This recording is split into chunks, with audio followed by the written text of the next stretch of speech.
a Patricia para que empecemos a esta charla para rememorar algunas anécdotas del queridísimo Huberto Batis. Buenas tardes. ¿Sí se escucha? Sí. Bueno, como comenta Mauricio, desafortunadamente Huberto Batis no está con nosotros. Él falleció el 22 de agosto de este año a consecuencia de una neumonía que fue la cuarta neumonía de una larga enfermedad que tuvo más o menos unos 10 años que lo mantuvo. Sin embargo, en una actividad continua, escribiendo, recopilando sus memorias y teniendo una gran capacidad de volver a vivir y a mostrar a toda la comunidad de los escritores la importancia de su generación. Huberto Batis pertenece a una generación que se puede decir que es la generación de la Casa del Lago, o la generación, algunos otros críticos literarios le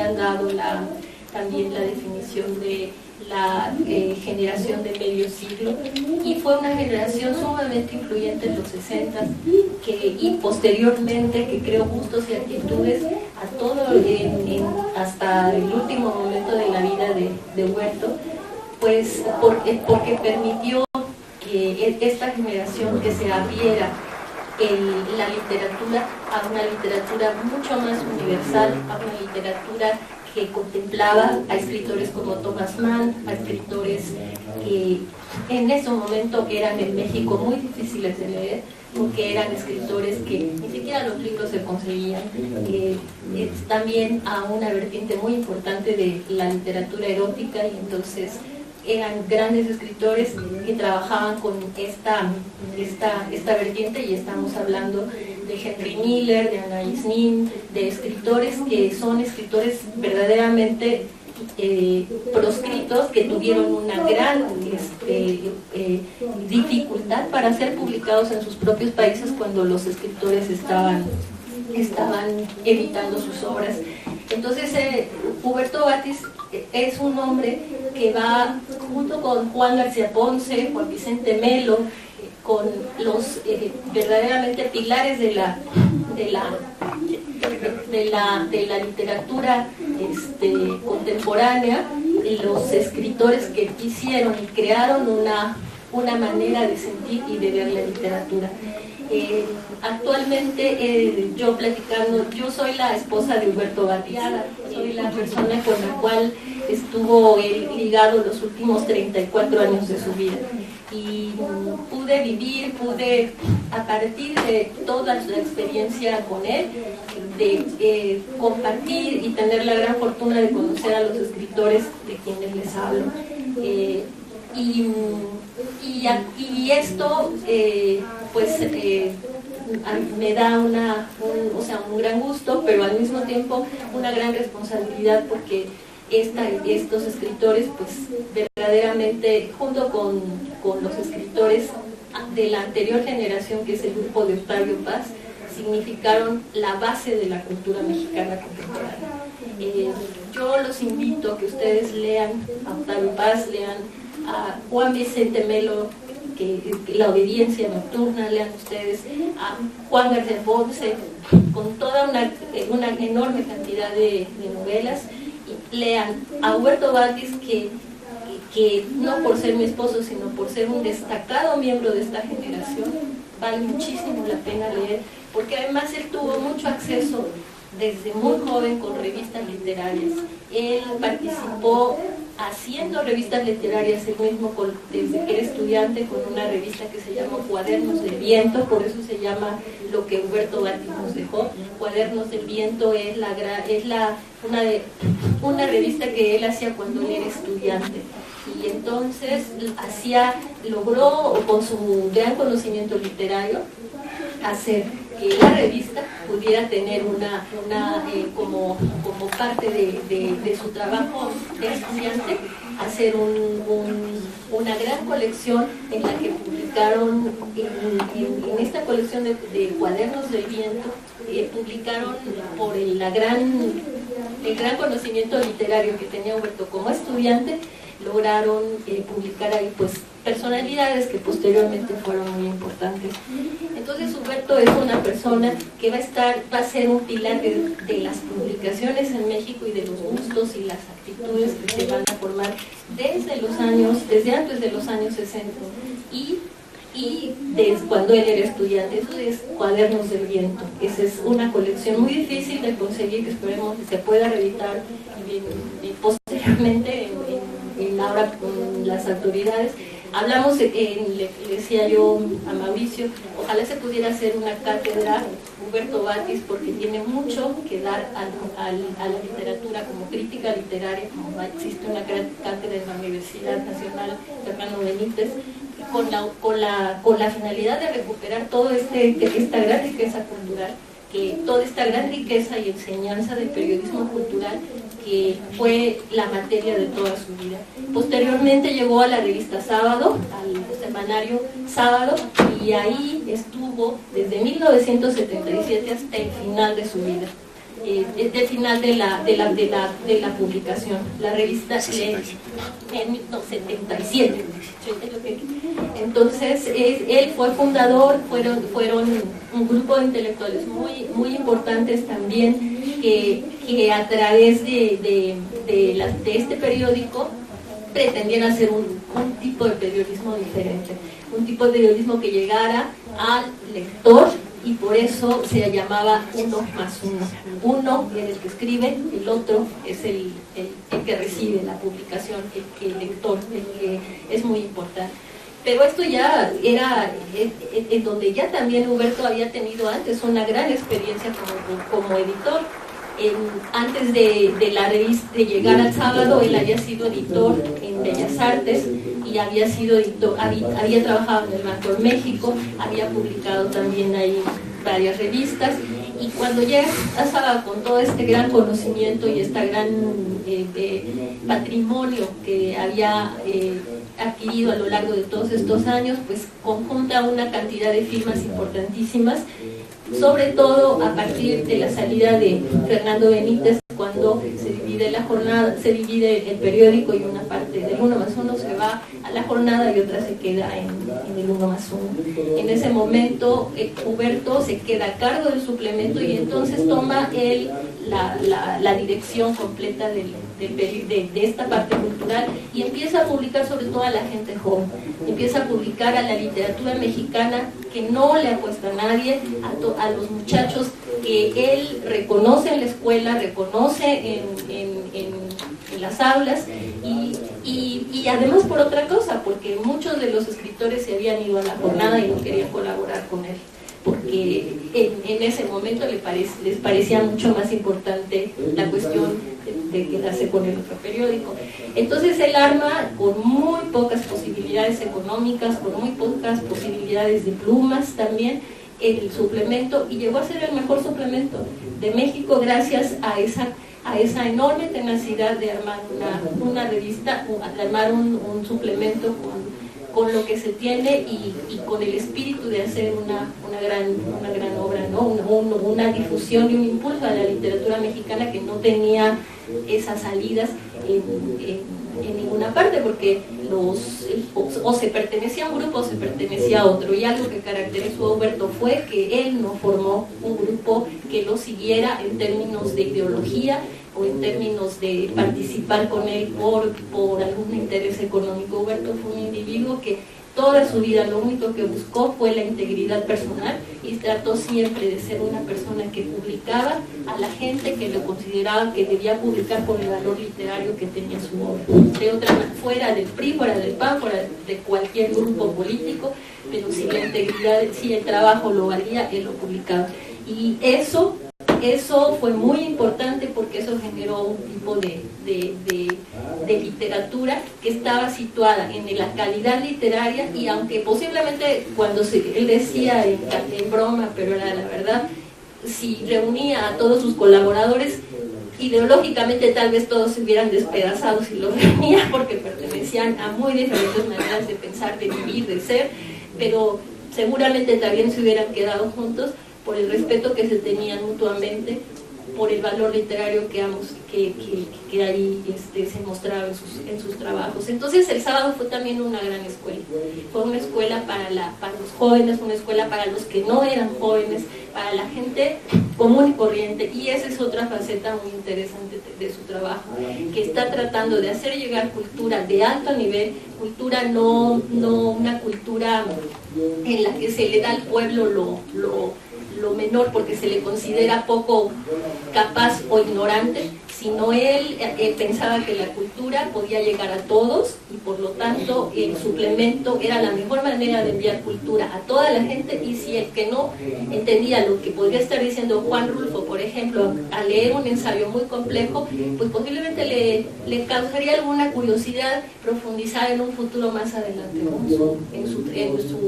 en la importancia de Juan Rulfo, y no estaba buscando algo que no consideraba que la gente no podía desarrollar su conocimiento literario. Entonces fue una manera de llegar a todo el mundo con gran cultura, que eso también es muy interesante porque no desdeñó la capacidad de nadie, ¿no? Sino trató de lograr un público que era verdaderamente muy abundante en el momento en que él estaba. Entonces, es muy amplio,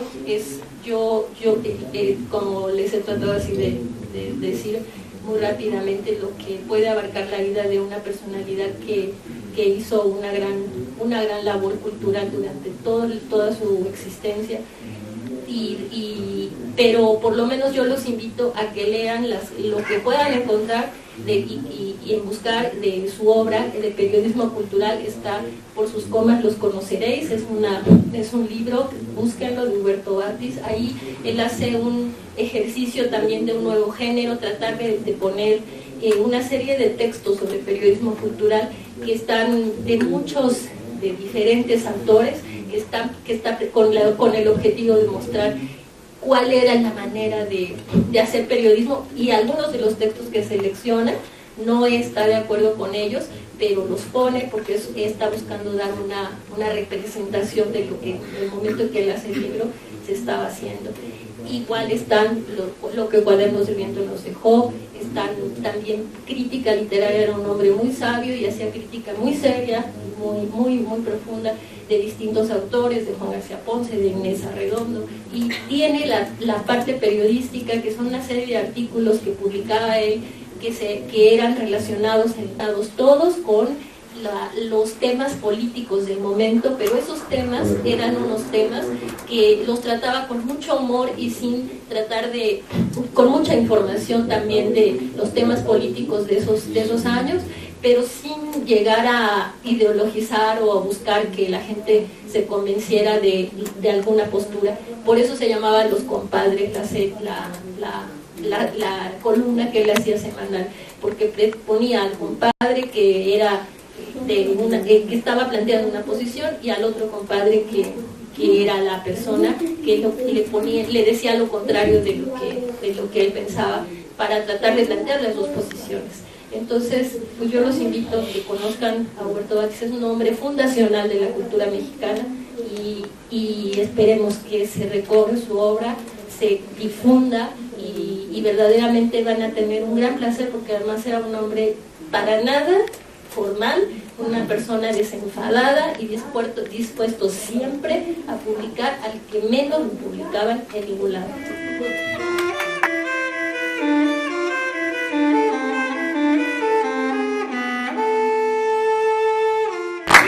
Gracias Alberto Lucianis, que se vino corriendo para poder llegar a acompañarnos. Qué bueno que estás con nosotros, Alberto, porque Alberto es otra de las personas fundamentales alrededor, en torno de la vida y la obra de Huberto Batis. Yo voy a comentar cómo conocí yo a Huberto Batis, y creo que, bueno, pues ha sido una de las experiencias más...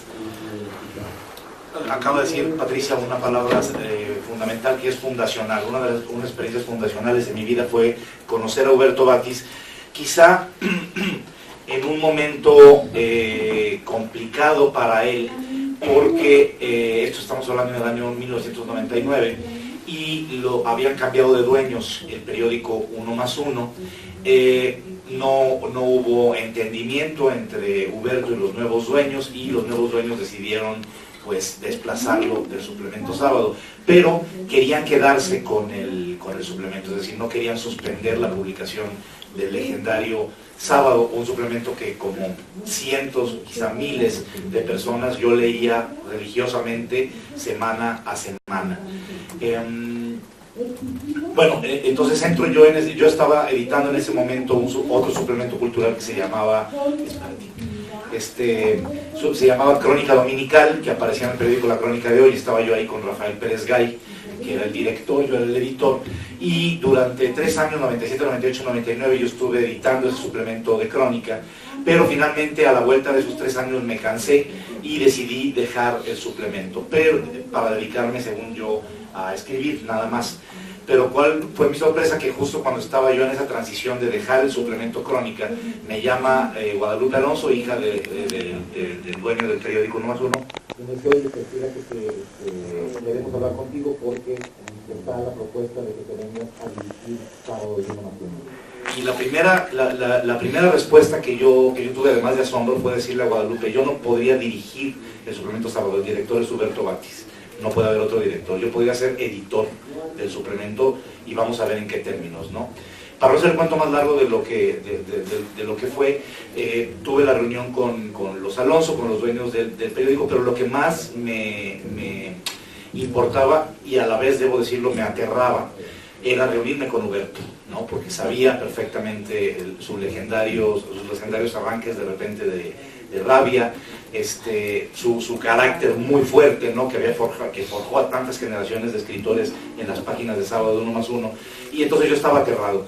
Entonces ahí entró en la escena un amigo, tanto de Huberto como mío, muy querido, Guillermo Fadanelli, colaborador de toda la vida de Sábado de Uno Más Uno. Yo iba un poco asustado porque empecé a decirle a Huberto: oye, pues yo voy a tomar las riendas del suplemento, ¿no? Pero yo quería que Huberto siguiera estando en el suplemento. No quería desplazarlo para nada. Como les digo, yo no me sentía el director de Sábado, sino en todo caso el editor de la nueva época de Sábado. Y pues gracias a los buenos oficios de Guillermo, pudimos, Huberto y yo, durante una comida muy larga, muy entrañable, pudimos llegar a un entendimiento casi inmediato. Es decir, para ponerlo en otros términos, hicimos clic de manera muy rápida.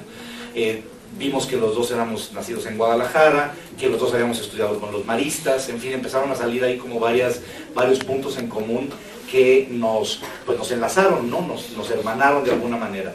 Y entonces yo le comenté a Huberto que quería que se quedara como asesor literario del suplemento, que mantuviera por supuesto su columna que se llamaba Los Libros de Sábado, y que pues también, digamos, que me echara la mano ahí con la nueva época de Sábado.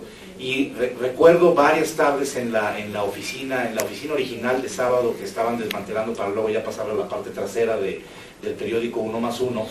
Muchas tardes en las que Huberto y yo, él muy generoso y muy paciente conmigo, me acuerdo que nos sentábamos en el piso de su oficina a hojear el suplemento, y me decía: bueno, pues a ver, ¿con qué colaboradores te quieres quedar para la nueva época de Sábado? Y pues yo no quería decirle como que pues no me interesaban mucho varios de los colaboradores, ¿no? Entonces yo quería ser amable, pero Huberto se daba cuenta y me decía: ¿sabes qué? Tienes toda la razón. Dice: mándalos a todos a la chingada. Dice: no sirven, no sé por qué tengo toda esta gente escribiendo durante tantos años, etcétera. Bueno, esa era parte de lo que era Huberto, ¿no? Y yo nunca dejé de agradecerle que fuera, la verdad, así de generoso y así de paciente conmigo, y que me dejara pues hacer con el suplemento una nueva época, ¿no? Cambiamos el diseño, yo no llevé nuevo equipo a Sábado, yo me quedé con el equipo de Huberto, con Julio Aguilar y con Jaquelinda Rodríguez. Salió la nueva época de Sábado, si la memoria no me falla, en el año, eso es lo que no tengo muy claro, creo que fue ya en el año 2000, como por enero, febrero del 2000. Y esto también no se me olvida porque también estaba ahí Alberto en una mesa en homenaje a Huberto en Bellas Artes, en el Palacio de Bellas Artes. Fue el domingo, el sábado salió obviamente el sábado, esto fue un domingo, y Huberto llevaba en la mesa esa que se le organizó en homenaje a Bellas Artes el suplemento que yo empezaba a editar, ¿no? Y pues no se olvidará que con todo, o sea, había sido muy cordial y muy amable conmigo, siempre lo fue, pero se tuvo que salir con la suya, ¿no? Porque entonces en la mesa de homenaje, ahí en el Palacio de Bellas Artes, dice, bueno, y aquí quiero que vean esto que se está editando ahora. Dice, ¿qué tiene que ver esto con el sábado original? ¿No? Estaba hundiéndome en el asiento, ¿no? Pero era verdad. Sí. No, pero claro, que quiero decir que se salió con la suya porque había sido muy amable y no me había dicho nada de lo que opinaba, pero dijo, bueno, pues aquí como que vean el nuevo sábado, ¿no? Yo nunca me consideré el nuevo jefe. Como digo, siempre tuve a Huberto como el director. Tú eras el que decidías que Exacto, eso sí. El director, yo me consideraba, o sea, digamos que yo era el director que operaba el suplemento, pero Huberto era el director espiritual del suplemento.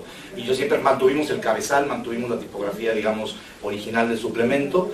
Y bueno, pues ahí arrancó esta aventura en la que pude compartir un año, porque después me fui ya para otro medio que me llamó como editor, pero durante un año pude compartir con Huberto Batis, pues prácticamente, si no día a día, por lo menos una vez cada 3 días nos veíamos ahí en las oficinas de sábado 1+1 para platicar, ¿no? Pues, ¿qué decir de Huberto como conversador, no? Yo creo que es de las pocas personas cuya obra, además de lo que escribió, además de los libros que ya citó Patricia, además de su obra como editor, hay ahí una obra como conversador, como dialogador, dialogística, increíble. Yo no recuerdo a un conversador tan perspicaz, tan lúcido y sobre todo tan puntilloso para recordar las cosas.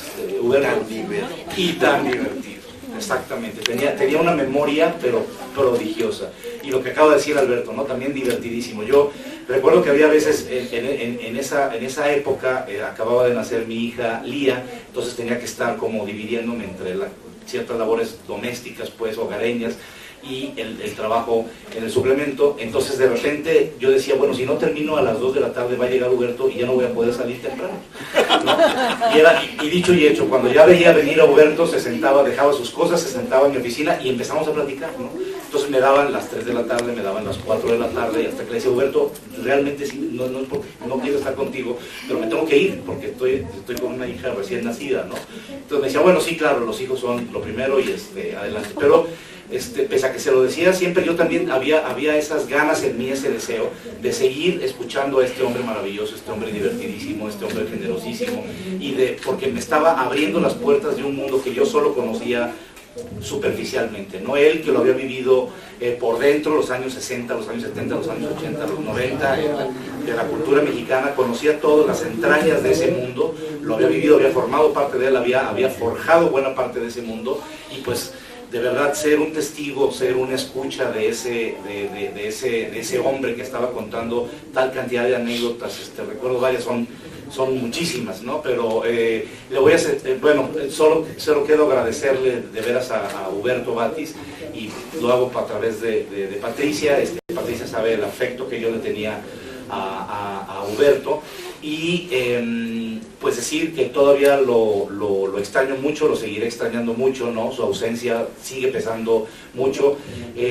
La cultura mexicana, se dice fácil, ¿no? Cuando alguien muere y dice la cultura mexicana o la cultura de no sé qué país perdió a uno de sus integrantes más importantes, pero acá es de verdad, es de los pocos hombres, de las pocas personas que yo puedo decir esto aquí en México. De veras que con la partida de Huberto perdimos a uno de los protagonistas culturales mexicanos más importantes de la segunda mitad del siglo XX, y a un testigo de veras privilegiado de cómo se fue forjando la cultura que ahorita estamos consumiendo, ¿no? Que estamos habitando. Sin más, pues muchas gracias, le dejo la palabra a Alberto Ruiz Sánchez.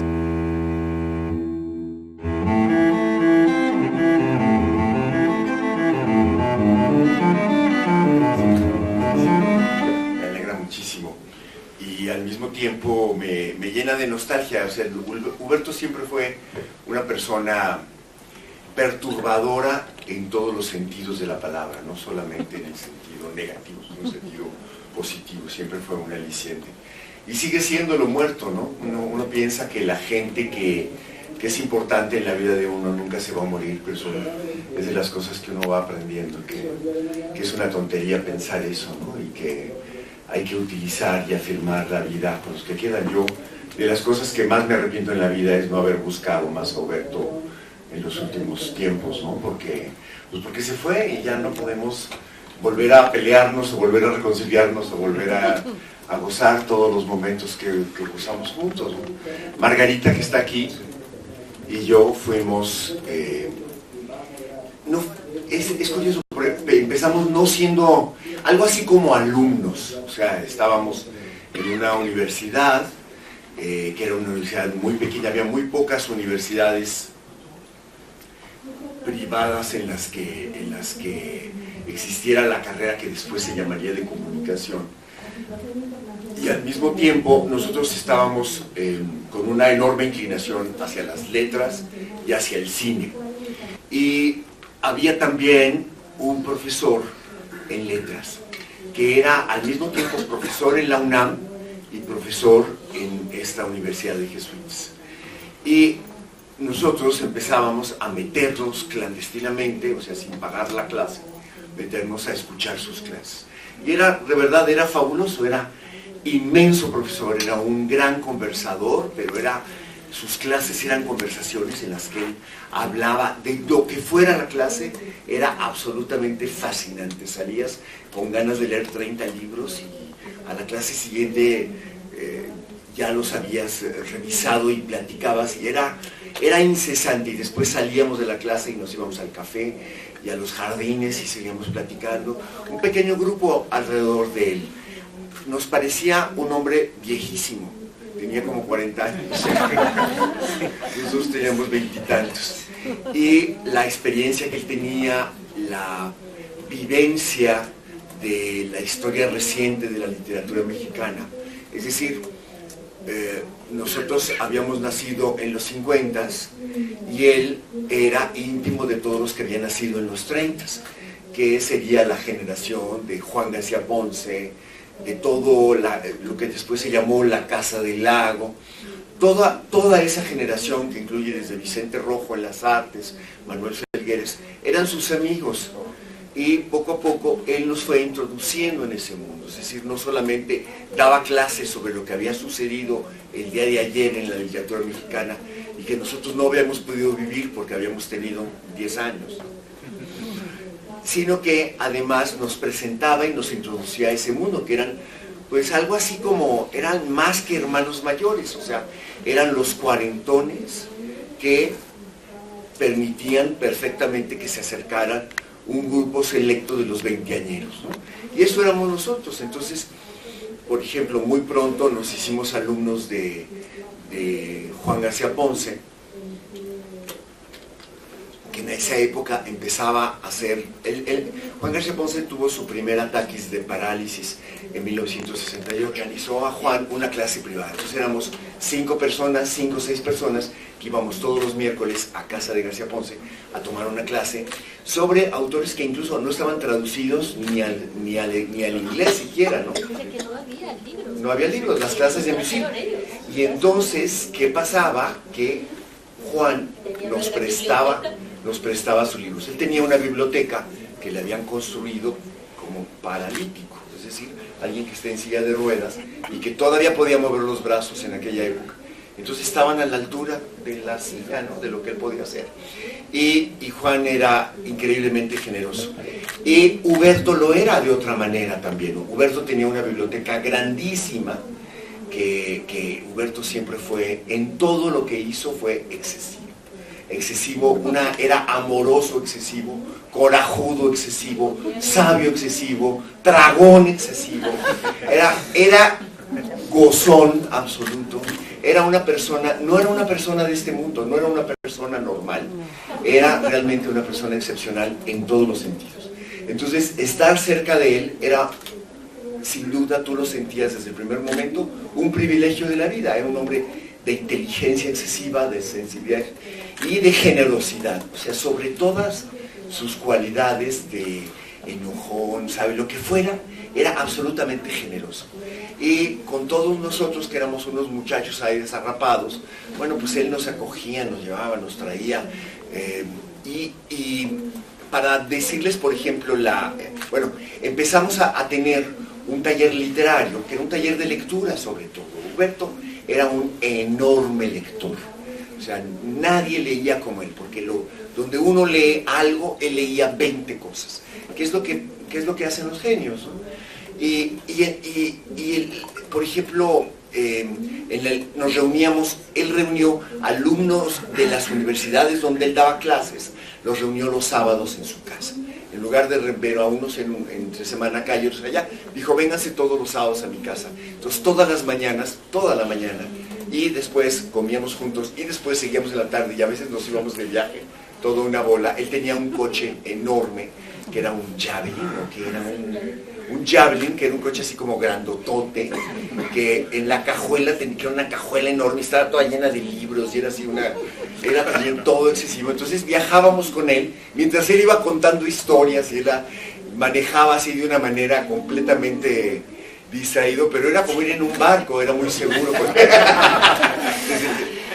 Bueno, pero para que vean alguna de las diferencias, Juan era, pues ya estaba restringido. Juan también había sido un hombre, Juan García Ponce, había sido un hombre, por supuesto, bastante desmedido en sus cosas, pero el carácter era completamente distinto. Entonces llegábamos a la clase, Juan se sentaba y ponía su reloj, el relojito así de pulsera, lo ponía y empezaba la clase, ¿no?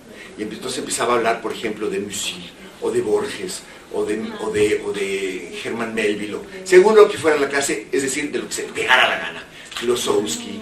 Y entonces empezaba la clase y todo era así como una clase de un enorme profesor, lector, un sabio que daba una clase sobre un profesor.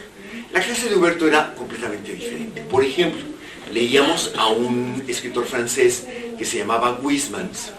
Y este profesor, este escritor tenía una novela que se llamaba Contra Natura, que es una de las traducciones, pero en realidad se podría llamar Al revés o Llevar la contra.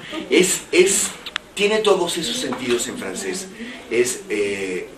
Y es la historia de un excéntrico que entre otras cosas, se apasiona por los olores, inventa perfumes, mezcla unos olores con otros, y un día está en el can-can, y están las bailarinas del can-can, ya saben ustedes que levantan la pierna así, pero pues imagínense, siglo XIX en Francia, pues no se bañaban, ¿no? Entonces levantaban así y olía a coño, un olor a coño que se expandía a lo largo del teatro por oleadas. Eso lo escribe el escritor francés, ¿no? Y cuenta cómo él hizo un perfume, personaje del libro, que se llamaba Opanax, que mezclaba esto y esto y esto y esto con un poquito de esencia del coño, ¿no? De secreción femenina agitada. Y entonces todo eso él hace que, sin perder el carácter de eso, tenía una cosa todavía mucho más poderosa, pero realmente era un perfume, ¿no? Y entonces se los pone y todo, y bueno, y es un gran éxito de las muchachas. ¿Y qué hace Huberto Batis? Pues vamos a ver a qué huele esto. Y entonces lo que él hace es agarrar la fórmula, buscar recetarios de perfumes, se va a la Lagunilla, a la calle de Donceles, busca recetarios de perfumes para encontrar todas las sustancias, todas, las compra todas y se va con un perfumero del centro de la ciudad para que se la haga. Y la siguiente clase, ¿qué creen? Tenemos el perfume. O sea, la literatura era algo vivo. Si no era algo vivo, no tenía sentido, ¿no?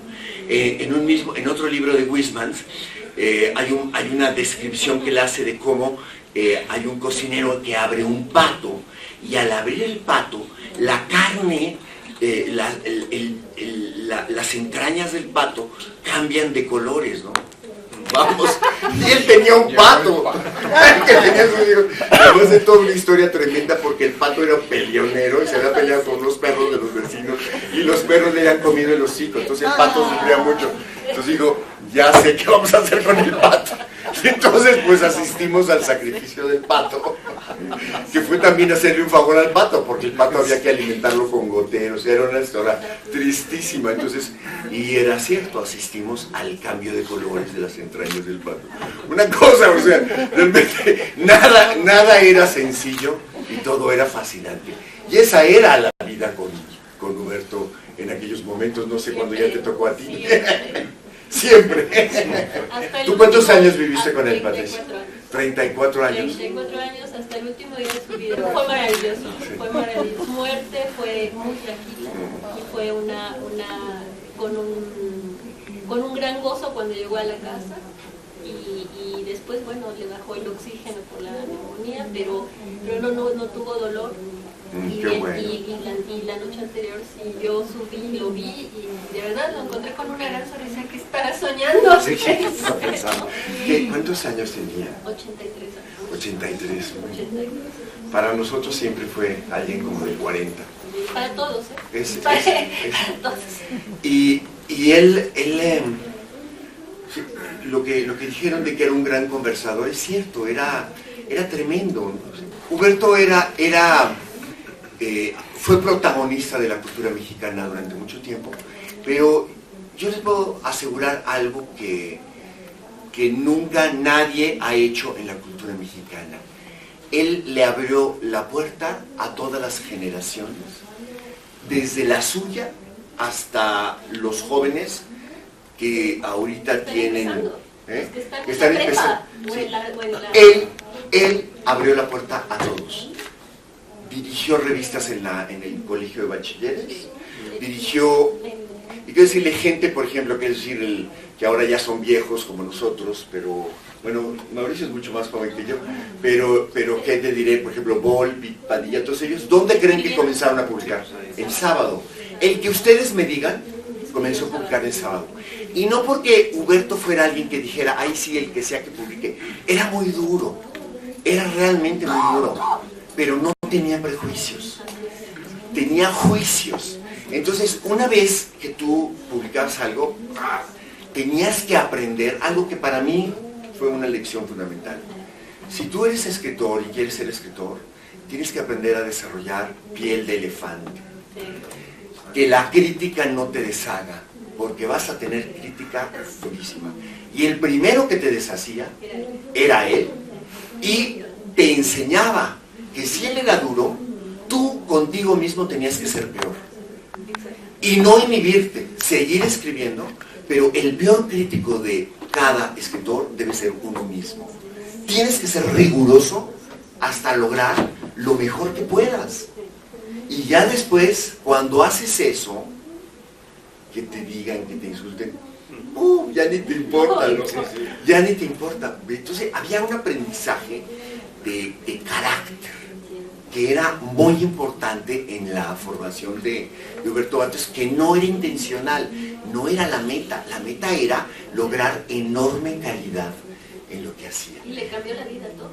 Sí, la verdad, fue transformador para muchos de nosotros. Era también, como buen excesivo, a veces era delirante. Una vez escribió en sus memorias que mi mamá era española, o que la mamá de Margarita era francesa. O sea, pero quedaba bien en el texto. Inventaba cosas. Eso es lo que importaba, ¿no? Otro día inventó que nos cosa. peleamos porque Margarita quería usar una influencia por fuera para Así forzarlo a debió hacer no sé qué. haber O sea, nadie lo obligaba, nadie lo podía obligar a nada. Si algo tenía Huberto, era absoluta independencia. Nadie le dijo nunca qué tenía que hacer. Era absolutamente independiente, era una escuela de independencia. Y además era una muestra de cómo se paga en la vida. Porque mientras mucha gente de su generación hizo una carrera en las academias, él fue un maestro universitario toda su vida, de hecho... Y vivió y quedó siempre como maestro universitario, y además defendió ser un maestro universitario. Cuando había gente que le decía, tú por qué no eres secretario en el fondo o alguna cosa, él decía, no hay nada mejor que ser un maestro. ¿Y qué te pasa, no? Tuvo honores, tuvo muchas cosas, pero no tuvo privilegios. No tuvo nada. Es decir, él no hizo una carrera, la carrera cultural de ascender en los escalafones burocráticos. Esta cosa de ser generoso no era la meta. O sea, la meta era publicar un muy buen suplemento. simplemente era una manera de estar en la vida, una manera abierta de estar en la vida, que es muy diferente. O sea, no era una beneficencia pública, no tenía nada de santo. Y era realmente, y hacía unas locuras. Por ejemplo, le daba por construía, tenía una casa en Matamoros 170, era la dirección en Tlalpan, y le aumentaba pisos, y entonces él tenía unas varillas, y entonces le ponía así unas varillas, y digo, ¿cómo sabes que aguanta todavía? Dice, cuando las varillas se tuerzan, ya dejamos de ponerle kilos, pero además de los kilos de la construcción, libros, miles, que esa es una cosa importante que va a pasar con su biblioteca, porque es una biblioteca, o sea, inmensa, ha de tener 100,000 libros, no sé, una cosa así, tremenda, que debería comprársela a la Universidad de Guadalajara. Sí, no, en serio, es que hay que proponerlo, porque... Sí, porque no ha habido propuesta. Porque pues es que nadie sabe, porque aunque él fue muy generoso, pues esa biblioteca está ahí, y es una biblioteca realmente muy, muy valiosa. Y entonces, bueno, una vez se inundó, hubo una crecida, y entonces todos los del taller fuimos a ayudarle a sacar todo lo de los sótanos, porque había una especie como de sótanos, también está inundado total. Toda una aventura con él. Luego otra vez en Cuernavaca, él tenía en aquella época una esposa que tenía una casa en Cuernavaca y como 5, ¿y cuántos fuimos? En esa época eran 3. Fueron 5 en total. Y en esa época eran 3, entonces quería hacer una alberca y dice, ¿me ayudas? Digo, ok, ¿y qué hacemos? Dice, pues un agujero. Entonces empezamos con una pala a hacer un agujero, pero era una alberca así como de 15 por 6 metros, ¿no? Una cosota. Era así, y entonces hicimos el agujero, nos tardamos muchos fines de semana, venían amigos y todo, pero era sobre todo Huberto y yo. Y a la hora, y de pronto, oye, ¿y ahora qué plan tienes? Tú espérate. Y seguíamos escarbando. Y entonces un día, ahora sí, ya va. Y entonces llega con un camión así inmenso, un tráiler, una alberca de fibra de vidrio, que él compró para meter en el agujero, ¿no? Y entonces, pues fue padrísimo. Entonces llegaron todos con la glue, así llegaron, metieron la alberca, todos los obreros así, pues ahora vamos a llenarla, ¿no? Padrísimo, ya nadamos en la alberca, ¿no? Fue sensacional. Y empieza a llover. Y entonces, cuando llovía, había corrientes de agua y entonces la alberca empieza a flotar. Hicimos un barco en lugar de una alberca. Y entonces, pero Huberto en todo era así, entonces había que escarbar, entonces ¿por dónde sacamos el agua? Porque ya se hizo aquí una laguna, ¿no? El hoyo para meter la barca. Y entonces, bueno, todo con Huberto era una aventura maravillosa y al mismo tiempo... no, nunca peligrosa, pero siempre podría pensarse muy literaria sin estar todavía en la literatura. Gabriel García Márquez, con el que trabajé, pues, después de trabajar con Huberto, justamente por eso me salí de la edición de Sábado. ¿Cómo se llamó esa revista? La revista Cambio. Yo editaba Cultura, entonces cuando nació la revista Cambio me invitaron a editar la sección de Cultura y cuando le dije a Huberto, pues creo que me están llamando a otro camino, ¿no? Él, por supuesto, me dijo adelante, por supuesto. Y dice, además, si te están pagando más que aquí, o sea, no lo pienses ni 2 veces, ¿no? Pero García Márquez decía una cosa que me vino a la mente ahora que se ha muerto Huberto. Decía Gabo que de repente se está muriendo gente que antes no se nos moría, ¿no? Y eso pasó con Huberto, ¿no? Antes no se nos murió Huberto y ahora ya se nos murió. Y bueno, pues tenemos que seguir rindiéndole tributo y haciendo que su legado se conozca. Pues muchas gracias por acompañarnos y un aplauso por Huberto Vázquez.